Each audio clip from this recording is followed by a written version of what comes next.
les centres Leclerc de Moselle. Et pour toujours plus de promos, téléchargez l'application Mon Leclerc.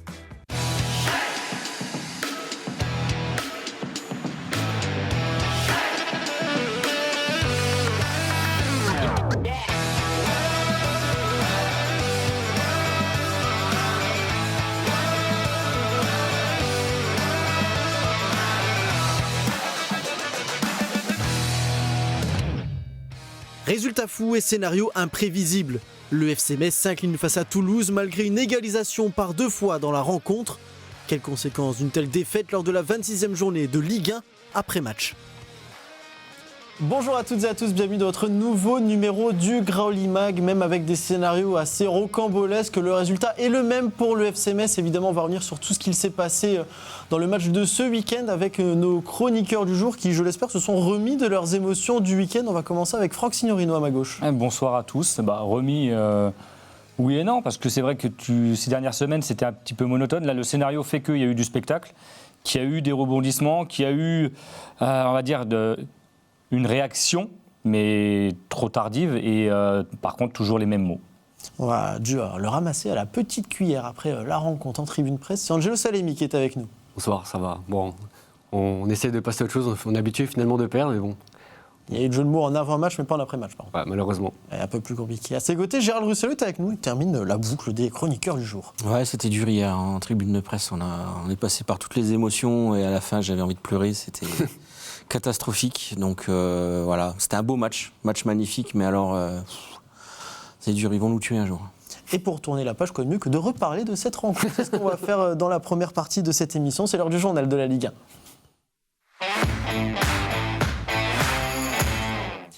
Retour donc sur cette affiche de la 26e journée de Ligue 1 entre le FC Metz et Toulouse. Gérald, on peut le dire, un scénario aussi irréaliste qu'imprévisible. Ouais, on a l'habitude des scénarios en notre défaveur, surtout cette année. Là, il manquait que le carton rouge finalement ou la faute d'arbitrage. Mais ouais, je sais même pas par quoi commencer. Il y a tellement de choses à dire. Déjà sur la composition, on va y revenir.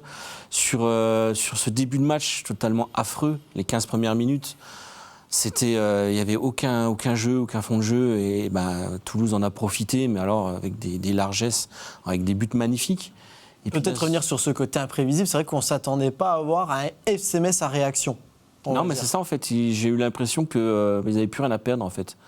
Donc ils se sont dit, bon allez, ce coup-ci, contrairement peut-être aux autres matchs où à 2-0 c'était plié pour toute la rencontre, là je sais pas, il y a eu un sursaut d'orgueil et ils ont réussi à emmener le public avec eux. C'est assez beau, c'est assez marquant d'ailleurs parce qu'il n'y avait pas d'ultra, les deux copes n'étaient pas là et pourtant on a plus vibré sur ces deux actions-là, comme quoi vraiment, comme on en parlait avec Angelo, c'est vrai que ce public a besoin de ça, quoi. C'est à la phase aller où les Ultras avaient fait grève et que Metz a gagné contre le Racing Club de Lens. N'y voyez pas un lien de cause à effet, quoique. Voilà, en tout cas, c'était ils se sont repris, ils sont rentrés dans le match, mais il y a tellement de largesse défensive que t'es obligé de marquer 5 buts pour pouvoir t'en sortir. Et c'est dommage parce que on voit que ce FC Metz avait quand même des clés cette saison pour s'en sortir. Il y avait quand même des possibilités, mais il a manqué beaucoup trop de sérieux, en particulier dans la défense, quoi. Et on le voit dans les statistiques de la rencontre. Au niveau de la position, c'était très équilibré. 50% de part et d'autre, 17 tirs à 19, 8 tirs cadrés à 6. Franck, c'est vrai que quand on voit ces statistiques-là, on a peut-être tendance à un peu occulter les dernières rencontres parce que c'était un petit peu, pas défensivement, mais le jour et la nuit, en tout cas dans les têtes. Offensive. Après, moi, ce qui me dérange, c'est que une énième fois, tu loupes ton entame de match. Encore une fois, dans les 6e minute, tu prends un premier but, ensuite tu en prends un deuxième. Alors oui, on peut louer la réaction, cette réactivité et le fait de ne pas sombrer, c'est-à-dire que le ressort est toujours là, quelque part. Et tant mieux là-dessus, mais c'est une maigre consolation parce que tu prends 2-0 au bout d'un quart d'heure de jeu chez toi et contre une équipe comme Toulouse qui était en recherche de confiance en plus, parce qu'elle était sur 5 ou 6 matchs sans victoire. Tu te tires une balle dans le pied. Encore une fois, tu prends 2 buts dans le premier quart d'heure, tu tends le bâton pour te faire battre, et c'est ça. Alors après, par contre, oui, on peut dire finalement, elle a retrouvé un peu d'allant offensif parce qu'elle a marqué 3 buts, parce qu'elle a su déstabiliser son adversaire. Mais encore une fois, ce qui me dérange, c'est que une fois que l'adversaire est devant et bien devant, elle profite du rythme baissé par son adversaire pour pouvoir s'exprimer. Mais à 0-0, j'ai rarement vu cette équipe mettre en difficulté son vis-à-vis et de façon active.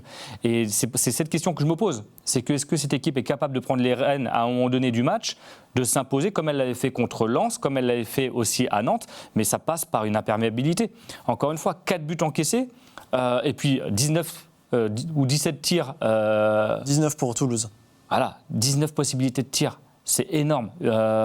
Pour moi, 8 tirs cadrés, c'est énorme aussi. Ça veut dire que tu dois rétablir ton équilibre défensif, que tu dois être beaucoup plus près de ton adversaire direct, parce qu'on reparlera des buts encore une fois. Les joueurs on dit c'est une belle lucarne, c'est un bel enroulé, mais quand on voit le dernier but, c'est un 1-2, le joueur est capable de prendre le ballon, de regarder, d'avancer et d'ajuster, c'est trop de l'attitude laissée à son adversaire.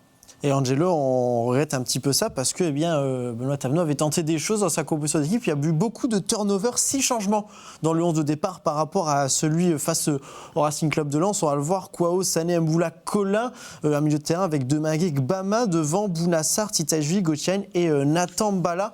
On viendra un tout petit peu après sur le jeune attaquant messin. On ne peut pas dire qu'au niveau de la composition d'équipe, on n'essaye pas du côté de Benoît Thavenot parce que je ne pense pas qu'il en ait eu 2 consécutifs qui se ressemblaient. C'est clair. Après, il y a eu quelques changements qui étaient peut-être imposés parce qu'il y a eu pas mal de pépins physiques. Je pense à Stambouli, bon, ça fait plusieurs matchs. Traoré qui s'est blessé à Lens. Diallo incertain. Habib Diallo qui était un petit peu amoindri. Donc il y a eu des choix. Le fait tu l'as dit, on va en reparler, mais le fait de mettre Nathan Mbala en pointe, c'était assez courageux, assez inattendu parce que c'est un joueur plutôt de couloir. L'autre choix fort, je trouve, c'est Jean-Philippe Bamin au milieu de terrain. On n'a pas eu trop l'habitude de le voir à ce poste-là depuis. On hésitait entre une défense à 5 et en fait on s'est rendu compte qu'il était un cran plus haut. En voyant la feuille de match, effectivement, on était tous un peu dans l'incompréhension en se disant comment ils vont jouer en voyant les noms qui étaient couchés sur la feuille de match. Et effectivement, en fait, c'est un 4-2-3-1 plutôt simpliste pour le coup. Et j'ai l'impression que c'est dans ce schéma-là que le FC Metz est le plus performant, avec, je tiens à le signaler, un Gauthier retrouvé. On a souvent pointé du doigt Gauthier cette saison. Moi, le premier, j'ai beaucoup aimé son match hier. Il a l'origine de beaucoup de mouvements, notamment le premier but, il me semble, où il y a un très bel échange au milieu de terrain. Et comme l'a dit Benoît Thavenot, ce mouvement très intéressant au milieu de terrain, l'équipe se rend compte, ah bah oui, on est capable de le faire en fait. Et ça a vraiment relancé l'équipe au niveau mental, parce que mentalement, l'équipe, on sait qu'elle n'est plus là. J'ai envie de vraiment louer ce rebond complètement inattendu. Les 2 buts coup sur coup, celui qui a dit qu'il s'y attendait, c'est un menteur. Donc mentalement, l'équipe a eu un ressort que je n'attendais plus. Elle s'accrochait, elle reprend des buts, elle n'est pas solide défensivement, on le sait. Mais ça n'a pas lâché hier, c'est vraiment ce que j'ai envie de retenir. Il y a l'égalisation à 3-3 à la 88e. Après, ça se projette vers l'avant. C'était une fin de match, c'était un peu du hurrah football, faut pas dire autre chose. C'était vraiment tout le monde à l'abordage. Il y a eu des situations pour Metz, des situations pour Toulouse. Malheureusement, Metz a mal géré ces situations et Toulouse a marqué sur la scène. C'est la situation du relégable, c'est la situation de l'équipe qui malheureusement n'arrive pas à faire basculer la balle du bon côté. Et pour rebondir à ce que tu dis, ce 4e but, il fait mal, mais ce n'est pas celui qui est inquiétant. Parce que tu es à 3-3, tu fais l'effort, tu sais que tu as les moyens d'aller battre cette équipe de Toulouse, tu t'es donné les moyens de le faire également avec tes qualités mentales, tes qualités aussi footballistiques offensives. Tu as mis beaucoup en difficulté cette équipe de Toulouse. Donc ce 4e but, j'ai envie de te dire, ok, c'est pas ce point-là qui te manquera à la fin de saison. Mais c'est juste cette lueur d'espoir, tu te dis, ouais ok, cette équipe, elle de nouveau est allée de l'avant, elle est allée chercher des choses. Après, par contre, c'est comme encore une fois, le bas blesse sur ces buts encaissés, c'est début de rencontre. On reviendra justement sur les conséquences peut-être de cet espoir qui s'est éteint aussi rapidement, qui est arrivé. Gérald, il fallait choisir son moment pour aller voter hier. Il ne fallait pas le faire pendant la rencontre, parce qu'à la 29e minute, le FC Metz est mené 2-0. À la 30e minute et 49 secondes, il y avait 2 buts partout. C'est vrai que, comme le disait Angelo, ces 2 buts sont arrivés un peu coup sur coup et on ne les a pas du tout vus venir. Tant ça a été compliqué offensivement depuis le début d'année 2026. Là, on a vu de la construction, du beau jeu, des buts. Que s'est-il passé, j'ai envie de dire ? Il y a plusieurs facteurs. Déjà, la fraîcheur d'Mbala devant, ça c'est indéniable. Faudrait revenir aussi sur le match de Jean-Philippe Bamin. Je trouve qu'il est, il est vraiment très bien à ce poste-là. Alors, Son poste d'origine. je suis désolé Là où il avait joué à la de taper CAN sur également. lui, mais par rapport à un Alpha Touré, on sent l'envie d'aller vers l'avant et de faire des passes de l'avant, et ça change tout. Quand au milieu de terrain, tes récupérateurs, ils ont cette volonté de casser des lignes. Et vite. Parce que Rapidement, Touré, c'est très lent dans sa gestuelle. Et c'est pour ça que Gauthier Hain a eu plus de ballons. Et quand on voit la propreté de certaines passes de Gauthier Hain, comme Jean-Philippe Bamin, qui sont à l'origine des buts, c'est dommage de ne pas avoir utilisé ce joueur-là avant, parce que c'est vrai que Stambouli est capable de le faire, mais dans un autre style. Voilà, moi, j'ai plus envie de revoir Bamin en défense, finalement. Parce que de toute façon, même quand il est en défense, on prend quand même des buts. Il a un profil de tour de contrôle, de sentinelle devant la défense également. Moi, j'aurais bien aimé voir ce trio, j'allais dire, entre Gbamin, Stambouli et Deminguet. Oui. Parce que tu as Deminguet qui est l'énergie, qui a la grinta, qui caractérise un peu cet aspect harcèlement. Tu as Stambouli qui est dans l'aspect couverture, aspect lecture de jeu, et Gbamin qui a cette qualité de passe longue, qui est capable, comme tu dis, de casser des lignes, qui est capable de changer d'aile, d'orienter par une seule passe, que l'on fait parfois par 2 ou 3, et donc d'accélérer ce jeu par son jeu de passe. C'est ça qui est dommage, effectivement. Ouais. Alors c'est sûr, il n'a pas le coffre d'un Alpha Touré. Mais est-ce que ça s'est vu hier? Est-ce que c'est vraiment... je veux dire, Alpha Touré, il ne s'en sert pas forcément au bon escient la plupart du temps, avec des passes en arrière, des passes latérales. C'en est même agaçant. Le public l'a sifflé d'ailleurs pour ça. Dès qu'il faisait une passe en arrière, le pauvre Alpha Touré, le public sifflait. Mais c'est vrai qu'au bout d'un moment, on a envie de voir des joueurs comme Bamin qui prennent des initiatives. Et c'est pour ça que finalement... ça plus ça, vous rajoutez un Gauthier Hain qui retrouve un petit peu qui a soufflé, qui a pu ce brassard de capitaine qui portait, qui était trop lourd pour lui, et qui donne des bons ballons, et puis cette fraîcheur devant retrouvée. Un Bounassar aussi sur son côté, qui amène de la jeunesse. C'est marrant pour un ancien, mais c'est vrai qu'il avait les jambes de 20 ans et il propose des choses que ne proposait peut-être pas forcément. Beaucoup de conversations avec Benoît Tavenot à bord du terrain. On sent que Benoît Tavenot a peut-être trouvé son référent au niveau offensif. Et Tsitsashvili, de l'autre côté, qui a fait un très Lui bon aussi match. retrouvé. Décisif. Quand il est bon dans ses matchs, on a plus de possibilités. Et c'est dommage que ça n'ait pas suivi derrière, parce que vraiment, hier, il y avait du jeu. Et ce premier but inscrit par Nathan Mbala, alors tu parlais des sifflets pour certains joueurs, on a envie de dresser une hola pour notre voix off depuis le début de cette année. Nathan qui était avec nous, Nathan Mbala, son deuxième but, et ça lui donne, on va dire, une petite étiquette assez particulière. Et oui, effectivement, c'est un autre Nathan, un peu meilleur au foot, qui a inscrit le premier but du FC Metz hier. C'est à 2008 et sachez que parmi les 2008, c'est le meilleur buteur de l'année 2026. Avec 2 réalisations, il devance Rémi Imbert ou encore Ibrahim Mbaye. C'est vrai que peut-être une petite référence qui est en train de naître du côté du FC Metz à son poste. On a vu les statistiques, alors peut-être qu'il l'a fait exprès ou non, mais 57% de passes réussies, 57% de duels gagnés. Bon, on n'oublie jamais d'où on vient vraiment. Mais Angelo, Nathan Mbala, on l'a dit, c'est 7 surprises et on ne s'attendait pas à ce coffre-là, si je dois réutiliser l'expression qui a été utilisée juste avant par Gérald. C'est vraiment la belle surprise de cette rencontre, même s'il avait été titillé Benoît Tavenot sur une potentielle titularisation de ce jeune joueur. Ouais, il avait volontairement caché ses intentions. Vendredi, on l'a un peu cuisiné sur le cas Nathan Mbala, parce que Benoît Tavenot, on en a parlé plusieurs fois avec lui, notamment après son but contre Auxerre. Il nous disait que Nathan Mbala, il a un souci, c'est au niveau du coffre physique. Il n'a pas le coffre d'un joueur de Ligue 1 encore. À ce moment-là, il disait qu'il était capable de jouer 10-15 minutes, pas plus. Puis c'est passé à 20, à 30. Et sur le match-là contre Toulouse, Benoît Tavenot lui a annoncé dès le début de semaine qu'il serait titulaire parce qu'il le sentait. Il sentait vraiment cette fraîcheur, cette volonté de bien faire. Et finalement, il fait un super match. Je retiens pas seulement son but, mais souvenez-vous, le deuxième, ça part aussi de son tacle plein de hargne au milieu de terrain. Moi, c'est une image que j'adore voir quand un attaquant va tacler, récupérer un ballon. C'est tout bête, mais ça amène ses coéquipiers, ça amène le public. C'est vraiment des gestes qui sont très importants. Il s'est beaucoup donné dans le combat aérien. Il est pas très grand, mais je trouve qu'il a une très bonne impulsion aérienne. Il a beaucoup embêté les Toulousains. Il a de très belles qualités physiques. Il a de la puissance, ça va vite. Du coup, c'est un profil qui est complètement différent de ceux que tu as eu auparavant. Habib Diallo, c'est pas la puissance ou la vitesse, mais c'est plutôt un point d'appui. Lui, il peut prendre la profondeur. Il est assez explosif aussi sur les premiers mètres. Et puis, on voit qu'il dégaine vite. Petite anecdote, je le connais un petit peu parce qu'il était dans la classe de ma fille, dans le collège de ma fille, qui a le même âge. Il y a encore 4 ans, il était gardien de but. Donc, Trajectoire très particulière. Hein. trajectoire très particulière, mais gardien de but qui était très bon au pied. Il pourra toujours servir aussi. Et qui, pour aller dans ton sens, le fait qu'il soit pas très grand a joué en sa défaveur par rapport à ce poste-là. Du coup, on lui a proposé, vu sa qualité au pied, ses qualités de puissance et au test physique, de rentrer dans le jeu.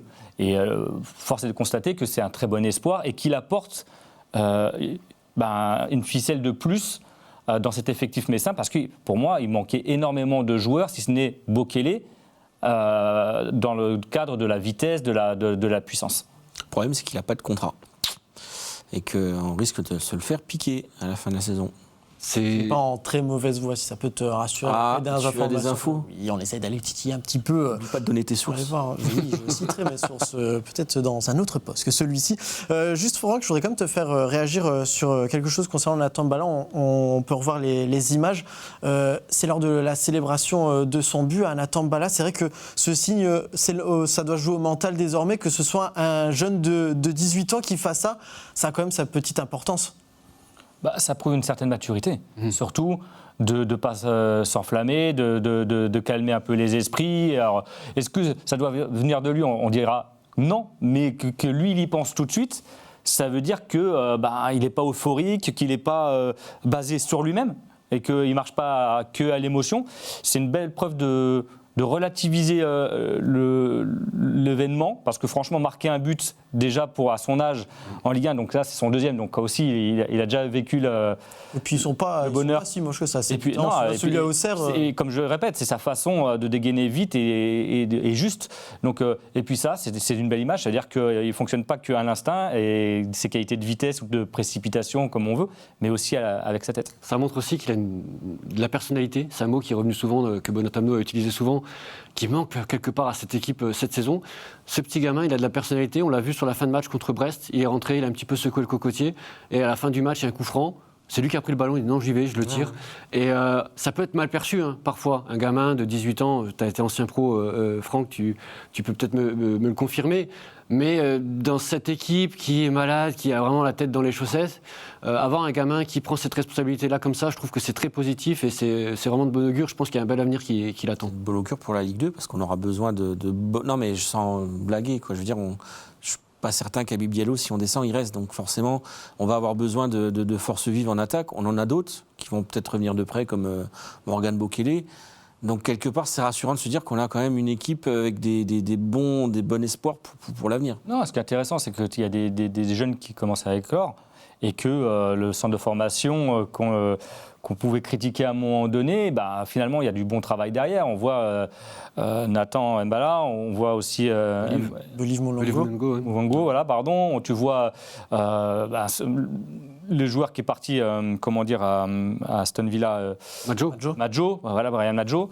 Ça veut dire que tu as quand même des réserves. Donc moi, je ne me fais pas de soucis là-dessus. Je préfère me caler sur sa prestation, sur la fraîcheur qu'il donne. Et en plus, comme tu dis, avoir de la personnalité, ça ne veut pas dire être prétentieux. C'est là, encore une fois, tu vois, il a le sourire, tu vois qu'il est sérieux, mais en même temps, il a le sourire, il est assez solaire. Donc je trouve qu'en ce moment, cette équipe a besoin de ça. Il y en avait un sur le banc aussi, Pandore.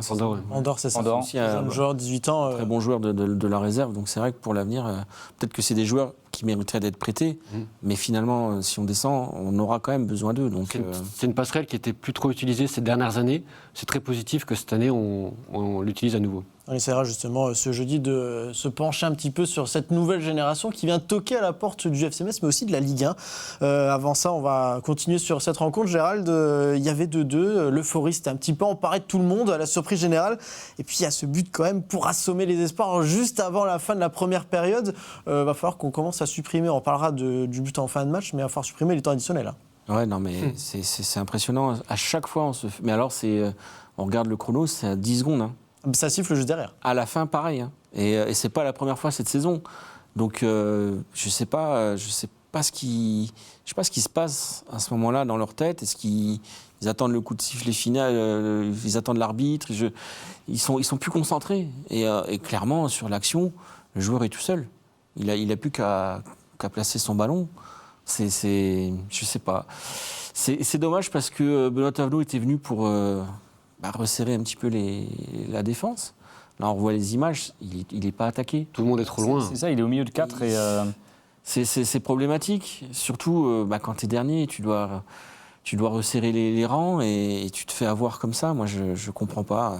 Après, est-ce que je peux parler de Jonathan Fischer sur ce but ou pas ? Tu peux, c'était sur celui-là ou sur le prochain. Je t'offre la passe, à toi d'en faire ce que tu veux. Tout le monde me dit il se fait mitrailler, il prend le ballon en pleine lucarne, il peut rien faire.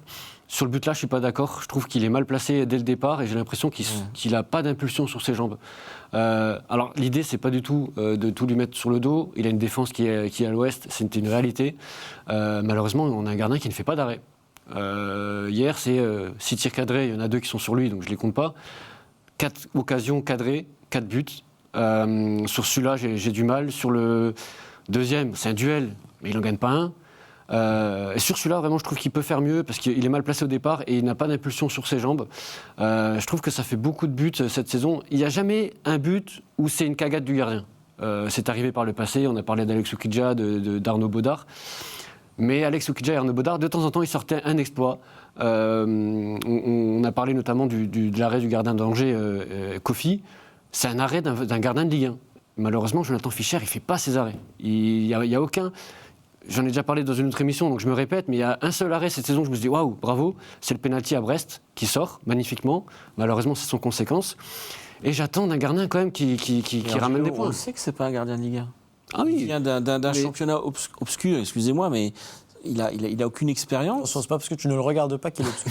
Non, mais On va s'attirer des foot que je vais après. Par rapport à un gardien de Ligue 1, je suis désolé, il avait sur son CV, c'est pas étonnant de le voir en difficulté. on pouvait attendre quand même, quand on prend ce genre de prospect, attendre la progression. Mais là c'est aussi ça que j'ai envie de mettre en avant. Je pense que c'est une erreur de casting. Parce que ça fait partie des rares transferts payants du FC Metz l'été dernier. Le FC Metz met très rarement de l'argent sur des transferts. Il l'a fait sur 3 millions d'euros, c'est la somme qu'il a investi, si je ne me trompe pas, sur Gauthier il y a 2 ans. Ouais. Pour faire une différence. Et là, cet été, il l'a fait sur 2 joueurs, Terry Egbe et Jonathan Fischer. Et franchement, c'est... C'est ça, c'est ce qui peut être gênant par rapport à l'investissement donné, c'est que ces 2 joueurs n'apportent pas une plus-value à cette équipe qui vient de Ligue 2 et qui l'emmène un peu plus haut. L'aspect décisif, c'est vrai que c'est un peu dérangeant. C'est un gardien... Tu ne peux pas dire qu'il est mauvais, tu ne peux pas dire qu'il est très bon. C'est un peu le fait qu'il soit un peu lisse qui pourrait déranger. Parce que tu as l'impression qu'il a bonne attitude, super état d'esprit, il est charmant, travailleur, etc. Mais l'aspect un peu fantasque d'un gardien, un peu qui te fait des arrêts de folie, et ça manque. Effectivement, ça manque. Après, je pense qu'il a été gagné par la morosité, je te dis, ambiante. Je sais aussi... comme toi, et effectivement, quand tu vas le chercher dans un championnat mineur, effectivement, soit c'est un phénomène d'un championnat mineur qui t'apporte quelque chose, soit, dans ce cas-là, il faut du temps. Et le problème, c'est qu'en Ligue 1, tu n'en as pas. Mais avec les largesses défensives qu'il y a cette année, c'est difficile. Je pense que quand ils sont allés le chercher, ils ne s'attendaient pas à ce qu'il y ait autant de largesse défensive. C'est ça. Ça m'a pris, il a été aussi pris pour son jeu au pied. Alors effectivement, il a très bon jeu au pied. Le critère. J'ai regardé les statistiques, je crois qu'on est à 100% entre les relances à main et les passes faites. Je crois qu'on est presque à 100%. Après, il ne faut pas oublier une chose, c'est un gardien. C'est Stéphane Le Mignan, c'est Le Mignan qui a fait le choix. Bien sûr. Voilà. Et c'était le critère numéro 1, c'est son jeu au pied. Mais à un moment donné, un gardien, il est aussi là pour arrêter des buts. Un bon attaquant, on attend qu'il marque des buts. Aussi, un gardien, on attend qu'il arrête des buts. Ça, c'est la société d'aujourd'hui. C'est un gardien, maintenant, on s'attend à ce qu'il relance bien, on s'attend à machin. On a tendance à mettre cette qualité en avant sur son rôle principal qui est d'arrêter des ballons, tout comme un latéral. On a l'impression que la mission principale d'un latéral, c'est d'aller centrer plutôt que bien défendre sur son côté. Mais ça, c'est un petit peu... C'est toi mieux défendre que centrer. Exactement. La marche est tout simplement trop haute en Ligue 1 pour un gars comme lui, comme pour 80% de l'équipe, c'est tout. Mais je pense que sur un poste aussi important que le poste de gardien de but, c'est une vraie faute de la part de la cellule de recrutement. C'est un problème qui date depuis plusieurs années. Alors on pourra rouvrir la parenthèse peut-être un peu plus tard, parce qu'on a encore pas mal de choses à dire, mais le poste de gardien, c'est vrai que c'est un poste qui fait parler depuis pas mal d'années. On s'est posé la question peut-être de la saison de trop pour Alexandre Oukidja. Il y a eu Arnaud Baudard qui n'a pas été reconduit, Guillaume Ditch qui est parti alors que finalement il ne joue pas là où il est en ce moment. C'est plein de petites choses. S'il ne joue pas là où il est en ce moment, c'est peut-être que pour ça aussi qu'il a on était resté nous sur l'image de son entrée en jeu face à Lyon quand Oukidja se blesse et où il ne fait pas un mauvais match. Tu ne peux pas te baser sur une entrée en jeu. Mais à un moment donné, si tu le fais France, donc on se dit... Tu ne peux pas te baser sur une entrée en jeu. Un gardien, après, je pense... C'est pour ça qu'il faut le faire jouer. Oui, ou alors c'est où tu te bases aussi sur la décision que tu prends, sur ce qu'il a démontré en réserve tout au long d'une année.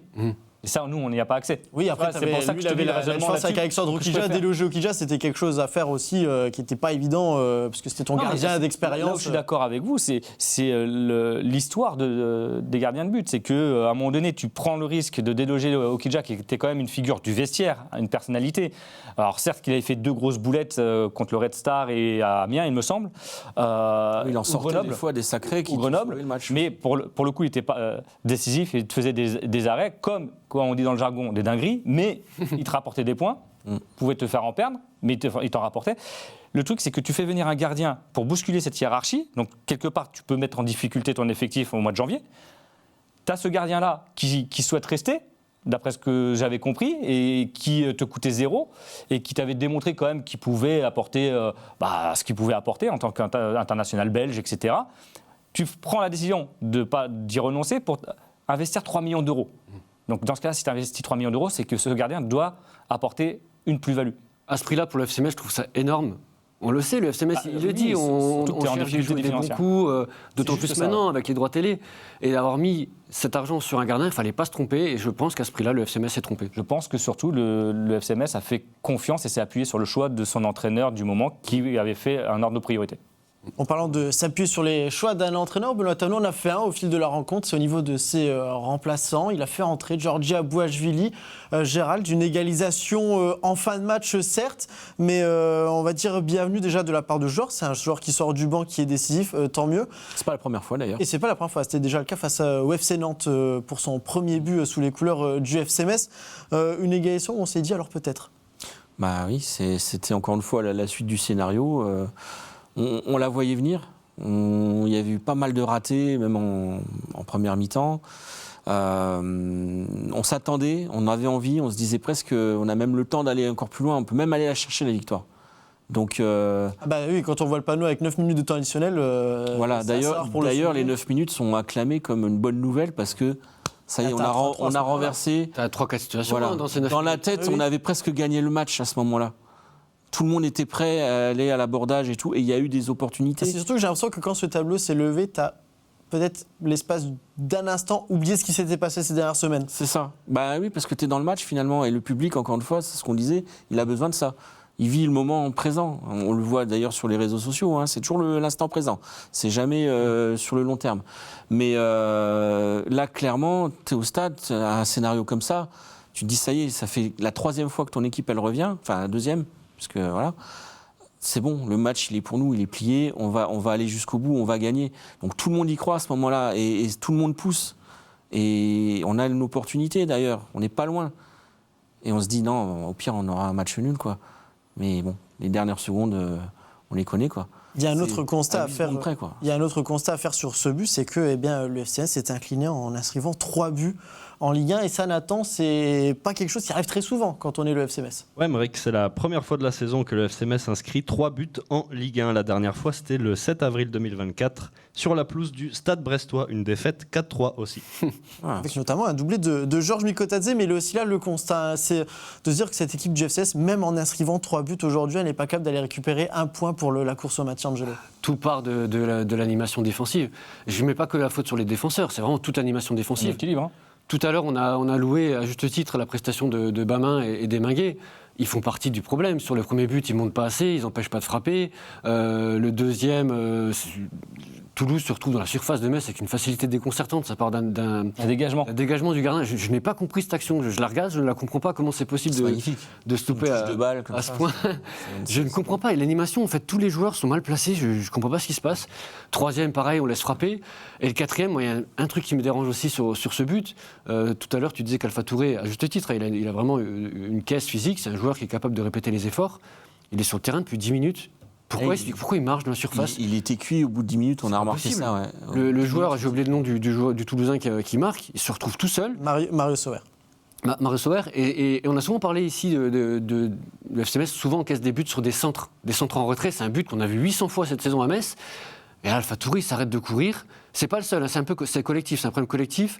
Thierry Egbe, il est un petit peu mouillé aussi. Il vient d'entrer en jeu aussi. Le centre, il centre un petit peu trop facilement. Mais moi, je note surtout la course de Touré, enfin l'absence de course de C'est un Touré. but qu'on a vu 20 fois cette saison. Ah, mais complètement. Je me souviens le match à Lille. Lille a marqué 6 buts sur descente, c'était n'importe quoi. Il y a un spécifique centre cette saison. Que, si tu prépares un match contre le FC Metz, tu es l'entraîneur adverse, tu fais un spécifique centre et le dimanche, tu es prêt. Hein. Alors, vu les attitudes, que je parle individuelles et collectives, cet effectif n'a pas cette culture et n'a pas eu des automatismes, et c'est déjà dû à l'année dernière, de la part de l'entraîneur, qui avait cette philosophie de s'ouvrir, d'avoir le ballon, etc., mais n'a jamais su inculquer, et c'est le défaut que je reprochais à Stéphane Lomillan. Alors sa philosophie était très bien, mais cette culture de ne pas prendre de but, de ne pas s'exposer, de savoir gérer des situations de déséquilibre. Autant cette équipe savait en créer offensivement, mais ne sait pas résoudre ces problèmes-là, que ce soit individuellement. On le voit sur le premier but où le joueur prend le ballon, longe la surface, il y a au moins 3 ou 4 grenats alignés, alors qu'il suffit que ça soit un petit peu en quinconce pour fermer et fermer l'angle, juste. C'est une question de positionnement, de monter un petit peu. Là, sur les centres, comme tu l'as dit, on voit 20 fois, ça déborde, donc ok. Le but, c'est de l'emmener sur le côté. Si ça centre, c'est de bien resserrer dans l'axe.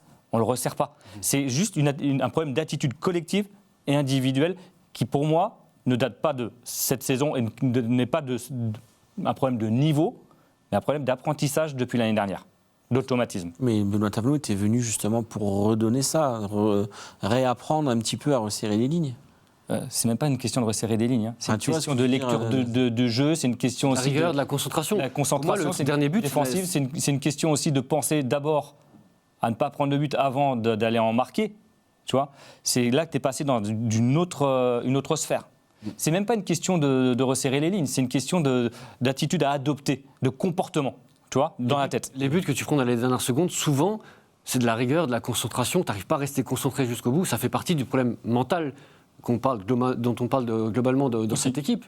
C'est la concentration, c'est de se dire je fais le pas, attention, lui il est libre, j'y vais pas. La communication entre les défenseurs, c'est vraiment un problème global. Encore une fois, on ne met pas la faute uniquement sur la ligne des 4 défenseurs, c'est vraiment collectif. Des maux de tête, évidemment, après cette rencontre, et ça a été le cas pour son entraîneur Benoît Tavenot. On a entendu votre avis sur cette rencontre, on va écouter celui de l'entraîneur messin, justement. On se tend rapidement, Alors je ne vais pas utiliser le mot peur parce que c'est peut-être pas le bon mot, mais on est complètement inhibé. Sur le début de match, on est tétanisé. Voilà, le mot c'est tétanisé, on est tétanisé. Et il y a 2-0, à un moment donné, tu arrives à faire 2-3 passes, tu arrives à mettre un ballon en profondeur, tu arrives à faire un décalage, tu te retrouves dans les 20 derniers mètres et tu dis on y arrive là. Ah ben oui, on y arrive, bien sûr qu'on y arrive. Et après, tu prends un peu confiance et puis tu marques ce premier but du petit Mbala. Et puis après, ça remet un peu les têtes à l'endroit. Et ce but juste avant la mi-temps encore sur n'importe quoi, sur des ballons qu'on doit dégager avant, on manque de détermination, mais peut-être parce que déjà tu manques un peu de force aussi. Et sur la première mi-temps, sur les duels défensifs, quand je parle des duels défensifs, ça part de devant à derrière. On n'a pas dégagé assez de force. Par contre, avec les ballons, on a fait plutôt des bonnes choses, mais les joueurs ne méritent pas ce soir de ne pas être récompensés. Voilà, c'est abominable ce soir. Franck, très rapidement, c'est vrai qu'il y a ce mot qui a été le maître mot, on va dire, de Benoît Tavenot, et de ce qui manque à cette équipe, c'est la notion de récompense. Encore une fois, tu as essayé de faire des choses, tu as cru être récompensé à un moment donné, et finalement, en fait... Non, mais une récompense, il faut la mériter, d'accord ? Et le mérite d'une victoire, c'est pas de prendre 4 buts, pour moi. Ou alors, c'est que tu as été encore meilleur et que tu en as marqué 5. Alors à ce moment-là, oui, tu peux la mériter, cette récompense. Mais, comme il le dit, cette équipe est trop gentille. Elle est trop gentille dans les duels, trop gentille, elle est trop, excuse-moi, propre sur elle. C'est-à-dire, on sait que c'est des bons joueurs de ballon. Gauthier, Titashvili, le petit Mbala, on voit. Gébamin, ça fait des... Tu vois, il n'y a aucun souci. Le problème, c'est qu'à un moment donné, il faut montrer de l'agressivité, il faut montrer que tu es là, que parce qu'eux aussi, ils ont des bons joueurs. Hein. C'est la Ligue 1, dès que tu Ils ont montres un des petit bons peu joueurs. d'agressivité, t'as faute. Donc. Ils ont des bons joueurs. Ouais, excuse-moi, la Ligue 1, quand tu vois les Argentins et que c'est terrien, que ce soit la Ligue 1 ou pas, il y en a il faut faire marcher des qualités. Hein. À un moment donné, quand tu es peut-être un peu en dessous footballistiquement des équipes qui sont devant toi, que ce soit Toulouse, que ce soit Lyon, et tu le sais dès le départ, il faut compenser avec d'autres choses, avec de la détermination, avec du vice, avec de l'expérience, avec... tu vois ce que je veux dire ? On n'a plus d'Argentins. Et le problème, c'est ça. C'est, oui, effectivement, dans des domaines où tu devrais être meilleur que les autres, tu ne l'es pas. Et donc, récompenser, oui, parce que tu as eu une réaction, récompenser, oui, parce que 2 fois tu reviens au score, mais tu dois la mériter. Et si tu en prends un 4e dans les arrêts de jeu, c'est que tu la mérites pas. Pas de mérite, mais nouvelle défaite donc pour la FCMS qui peut-être fait un peu plus mal à la tête que les autres. En tout cas, c'est la question que l'on a posée à Jean-Philippe Bamin en zone mixte. Et bien, on l'écoute. Ouais, franchement, celle de ce soir, elle fait vraiment mal à la tête parce que tous les coéquipiers se sont arrachés. Ils ont tout donné et perdre à la dernière minute comme ça, ce scénario-là, c'est sûr que ça fait beaucoup plus mal que celle de la semaine dernière. Dans tous les cas, on est footballeur. On sait qu'on va passer par des moments compliqués. Il faut faire face et il ne faut pas lâcher. C'est notre métier, on est payé pour ça. Et puis, il faut vite se remettre en question, tourner la page. On sait qu'il y a un match très compliqué, un très beau match qui arrive la semaine prochaine. Et vous y croyez, au fond de vous y croyez quand même encore, ce maintien Il faut toujours y croire. Si on n'y croit pas, ça ne sert à rien de rentrer sur le terrain. À partir du moment où on rentre sur le terrain, il faut se bouger et se donner à 100% pour essayer de sauver le club. Angelo, est-ce que, on va dire, cette défaite-là fait peut-être un peu plus mal que les autres ou pas ? Est-ce que tu partages l'avis ? Ouais, quelque part, parce que Benoît Tavenot l'a dit aussi, 1 point, ça n'aurait pas fait avancer le schmilblick, mais ça aurait peut-être donné un petit quelque chose. Mentalement, ça aurait fait, on parlait de récompense, ça aurait été une petite récompense de dire, ok, on avance un petit peu. Là, le fait d'être à 0 point, en faisant ce genre de prestations offensives, ça fait mal, parce que tu dis tous ces efforts pour rien, tout ça pour ça. Et de ce côté-là, oui, effectivement, c'est une défaite qui fait plus mal que les autres. Quand tu perds 3-0 contre Lens, tu n'avais rien à espérer, tu n'as rien produit, tu sais que voilà, tu n'étais pas au niveau. À chaud, je suis d'accord avec toi. À chaud, après le match, je suis d'accord avec toi, je te dis putain, ça fait chier, on a déployé, etc. Mais à froid, je te dirais qu'elle est plus encourageante que celle de Brest. Oui. Elle est plus encourageante que celle à Lens, parce que Brest était à 11 contre 10 pendant 60 minutes. Tu n'avais pas eu une occasion. Tu te dis, ouais, je ne sais même plus faire une passe clé, je ne sais plus faire un décalage. Des choses sur lesquelles s'appuyer. Je erre, tu vois. Et là, tu te dis, ah oui, je ne suis pas récompensé en termes de points. Et en même temps, dans une saison normale, tu perds comme ça, là tu peux avoir les boules. Mais là, clairement, on ne perd pas notre saison sur ce match-là. Non, et puis quelque part, moi, tu fais plus honneur au maillot Grenat, à ton statut de Ligue 1 en perdant 4-3, même si c'est un scénario qui t'est défavorable, que lorsque tu fais des prestations où tu en prends 3 ou 4-0 et tu dis, oh, bah, de toute façon, on n'avait rien à espérer, donc on passe au suivant. Là, non, tu as des motifs de satisfaction. Tu sais où tu dois appuyer pour continuer à progresser. Et tu as des motifs de progression. Alors que moi, que ce soit contre Lens, où tu voyais un écart, un monde entre les deux équipes, contre Brest, tu te dis merde, si j'arrive pas à gagner ce genre de match-là, j'en gagnerai pas un. Là, tu te dis quand même, tu peux. Donc, ça fait mal sur le coup, parce que tu passes à un petit truc, mais après, tu te dis, bon, il y a quand même de la consistance une certaine consistance. Si tu te dis au niveau de la compo, alors peut-être pas le 11 dans son entièreté, parce qu'on a vu que défensivement ça ne fonctionnait pas, mais pour Benoît Tavenot, il y a peut-être des solutions qu'il va pouvoir reconduire. Hein. Je pense à Mbala en pointe, je pense à Tita qui a retrouvé du peps, le milieu de terrain avec Bamin, ouais, peut-être des idées pour la suite. On se raccroche à ce qu'on peut, parce que cette saison elle est compliquée. Peut-être une simple continuité à cette équipe-là qui a certes pris des buts. Pour l'année prochaine. Mais qui peut... Non, pas pour l'année prochaine, pour le prochain match. Ah mais j'y tiens. Je souhaiterais qu'on termine la saison là maintenant. Là, parce que... Pour le prochain match, parce que effectivement, c'est encore un 11 avec des joueurs qui ont changé de place, etc. Tu peux expliquer une certaine latence, mais peut-être que oui, de mettre de la continuité avec ces motifs de satisfaction.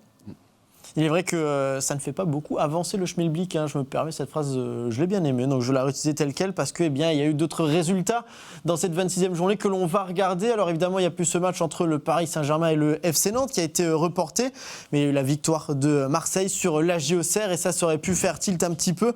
La victoire de Lorient face au Racing Club de Lens 2-1. Nice s'est imposé à Angers 2-0, tout comme Monaco face à Brest. Des matchs nuls, il y en a eu. Strasbourg-Paris FC et Le Havre-Lyon 0-0 pour toutes ces équipes.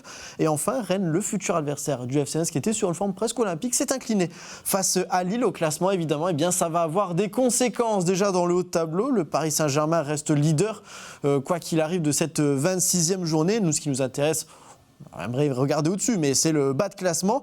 Et en fait, on se rend compte que malgré tout, même s'il ne reste plus que 8 journées désormais, le FC Metz a raté avec 1 point, voire peut-être 3, l'occasion de se rapprocher de cette 16e place. On l'a dit, on va le répéter encore une fois, Gérald. C'est miraculeux qu'au soir de la 26e journée et après avoir enchaîné 19 voire 18 défaites, tu es encore dans une certaine sorte de course. Mais force est de constater que devant, ça n'a pas beaucoup plus avancé non plus, quoi. Ouais, enfin, si c'était pas je sais pas combienième fois en 20 ans que ça nous arrivait, je te dirais oui, mathématiquement, c'est encore faisable. Il faut être sérieux à un moment donné. On sait que c'est terminé. On a bien compris que de ton côté, c'était terminé. Non, mais moi, j'aimerais, évidemment, là, si on avait gagné, on serait à 3 points. Bon, 3 points, c'est plus grand-chose, ok. Mais après, il y a quand même des matchs qui arrivent. On va à Rennes, on va à Marseille. C'est bon, faut être sérieux 2 minutes. Il faut qu'ils fassent leur match, évidemment. On ne sait jamais, un miracle, mais les miracles n'ont jamais eu lieu. Et surtout, avec ce qu'on a vu depuis le début de saison, finalement... tu ne nourris pas ce miracle. Tu ne peux pas le nourrir. Je vois pas, je sais pas. Enfin, peut-être que vous voyez, messieurs, mais... Mathématiquement, je veux dire, l'autre équipe, elle va avancer aussi. Auxerre, on les a relancés. Mais là, le problème, c'est que mathématiquement, ça n'avance pas devant. Non, mais, oui, le problème n'est pas là. C'est que l'objectif, c'est de gagner un match. C'est de gagner le prochain. Parce que déjà le cas, pour reprendre un espoir, pour reprendre de la confiance, pour reprendre un peu de sourire, un peu de plaisir, parce que on l'a dit, ça doit être du plaisir. C'est un peu le mot d'ordre de la conférence de presse. Donc non, l'objectif, c'est de gagner un match. Après, et d'entamer une série. Pourquoi pas une série? Après, je dis pas 3 matchs d'affilée ou 3 victoires. Attention, on prend. Une victoire, un nul, par-ci, par-là. Et après, sur les 3 dernières journées, tu sais pas où tu seras. Mais ça sert à rien de regarder le classement. Là, tu dois occulter ce classement, voir le prochain match. Tu fais ce qui te semble bon dans ta préparation sur le terrain et après voilà. Eux dans leur situation évidemment de joueurs, ils sont professionnels, ils sont obligés ils ont un contrat, ils ont une responsabilité. Mais nous on est là pour observer, on est là pour supporter. C'est pour ça que je mettrais le classement sur les semaines quand même. Hier on a supporté et t'es là pour espérer. On leur en voulait même pas hier. Le public, c'est la première fois cette saison que je vois le public limite aussi enjoué, alors qu'il n'y avait pas les ultras, parce que justement ils ont réussi à emmener le public, donc on leur en veut pas. Mais on est quand même là pour avoir un minimum les pieds sur terre. Et on sait comment ça va se terminer. Voilà. Pour moi, l'objectif de la fin de saison, justement, c'est de ne pas battre le record de Montpellier, ne pas inscrire le plus petit. Pour le moment, sur le temps de course, tu es un petit peu en retard. Ouais. Montpellier qui a fini à 16. Là, aujourd'hui, ça veut dire qu'il faut prendre 3 points, voire plus. Plus de 3 points pour ne pas inscrire le nom du club, ce qui serait une humiliation terrible. Parce que le FC Metz, à l'échelle nationale, quand même, il faut dire les choses. Tout le monde se moque un peu du FC Metz. Des fois c'est rigolo, des fois ça fait presque mal de voir son club de cœur se faire taillader comme ça. Donc l'idée, l'objectif, je pense, c'est de prendre 4 points d'ici à la fin de la saison. Le maintien, on n'en parle même pas. Moi, personnellement, je ne regarde même plus le classement à la fin des journées, je m'en fous. Mais l'idée, c'est que Metz prenne 4 points et que Metz ne batte pas le record de Montpellier de la saison dernière pour ne pas être dans les livres d'histoire et passer pour des rigolos. Très bien, donc je note à partir de maintenant, je ferai les classements en ASMR, comme ça je ne parlerai qu'à vous et seulement vous qui avez peut-être envie de regarder ce qui se passe au niveau du classement en Ligue 1. On ne reviendra plus dessus. Mais moi je continuerai à l'envoyer, ne vous inquiétez pas pour ça. Il nous reste 5 grosses minutes dans ce match et moins que les 9 minutes de temps additionnel annoncés par l'arbitre de la rencontre de Metz contre Toulouse. Mais nous on va quand même entrer dans notre temps additionnel à nous.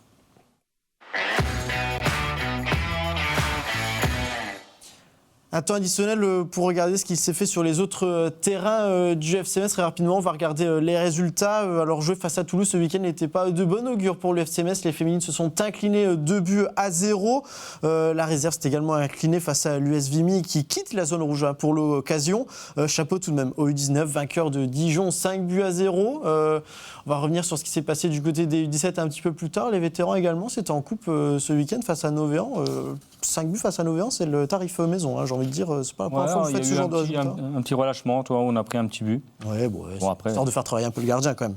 Il n'est quand même pas venu pour rien. Le gardien, il n'a pas su être décisif. On reviendra dessus dans le prochain Gros Les Mag avec seulement Angelo qui nous parlera de ça. Très rapidement, Gérald, est-ce qu'il faut s'inquiéter pour ces féminines ? Parce que on a toujours à un point de cette zone de relégation, ça a du mal à décoller. Bon début, mais là, c'est très compliqué en ce moment. Oui, il faut s'inquiéter. Tant que Nice a gagné, donc ils sont passés devant, je crois. Oui, il faut s'inquiéter parce qu'au-delà des résultats, Metz n'arrive pas à gagner à domicile. Metz a perdu son football, faut dire les choses. Je ne sais pas ce qui se passe cette année, mais voilà, ça commençait bien. On avait beaucoup d'espoir. Je l'ai dit la dernière fois que je suis venu ici. Et là, il y a un gros problème dans cet effectif et dans cette approche du football. Donc voilà, j'espère qu'elles feront comme l'année dernière, qu'elles vont se réveiller en fin de saison dans les derniers matchs et puis arracher ce maintien. Mais là, la courbe est vraiment, vraiment négative et une descente en D3 ferait un peu tâche, surtout cette saison. C'est encore des grosses rencontres à jouer, si je ne me trompe pas. Grenoble encore. Tu peux battre tout le monde et perdre contre tout le monde. Donc, c'est... Pour rappeler, c'est les 2 derniers de Seconde Ligue qui descendent. Guingamp est déjà un petit peu condamné, en tout cas est très en retard par rapport aux autres. Par contre, Rodez n'a qu'un point de retard sur le FC Metz. Et puis c'est une équipe qui est quand même capable de créer des exploits. Et encore une fois, nous, on a des joueuses blessées, notre meilleur attaquant blessé, notre meilleur milieu de terrain blessé. Là, on avait une suspendue, la capitaine qui était suspendue, Léa Munier. C'est très très très difficile cette année, un effectif jeune qui apprend à se connaître, mais voilà. J'ai le coup de GG depuis tout à l'heure, j'ai envie de me pendre. Désolé Franck, désolé. On peut parler des vétérans, ça serait peut-être plus jovial. On peut faire un petit mot sur les vétérans qu'il faut qu'on aille voir évidemment parce que attendez, ça joue, ça marque. Et puis leur latéral gauche, il défend avant d'aller faire des centres. T'as marqué, non ? Non, moi je reste défensif. Lui défend, c'est un latéral à l'ancienne. Voilà, donc on assure l'équilibre défensif. Un mot tout de même, malheureusement pas pour nous rassurer dans cette actualité. Vous l'avez vu, le match des U17 qui a été arrêté, puisque malheureusement leur entraîneur, Toafilou Maolida, attaquant du FCS, de l'Olympique de Marseille, pour citer que ces clubs-là, étaient victimes d'un malaise ce dimanche. On lui souhaite évidemment le meilleur rétablissement possible. Pas encore vraiment de nouvelles sur le cas justement de l'entraîneur messin. On espère que tout va bien. Voilà ce qui conclut un petit peu malheureusement cette nouvelle émission. On essaie de garder un petit peu le sourire, tout de même quoi qu'il arrive. On vous tiendra au courant évidemment dès que le club aura communiqué sur l'état de santé de son entraîneur. Messieurs, on arrive à la fin de cette émission. Beaucoup de rebondissements dans ce match du week-end, un peu moins dans le reste de l'actualité du club à la Croix-de-Lorraine. On reviendra évidemment dès jeudi sur un autre pan de cet effectif, notamment sur les jeunes qui, on l'a dit, pointent le bout de leur nez. Merci de m'avoir accompagné dans cette émission et on se dit à très vite sur Moselle TV.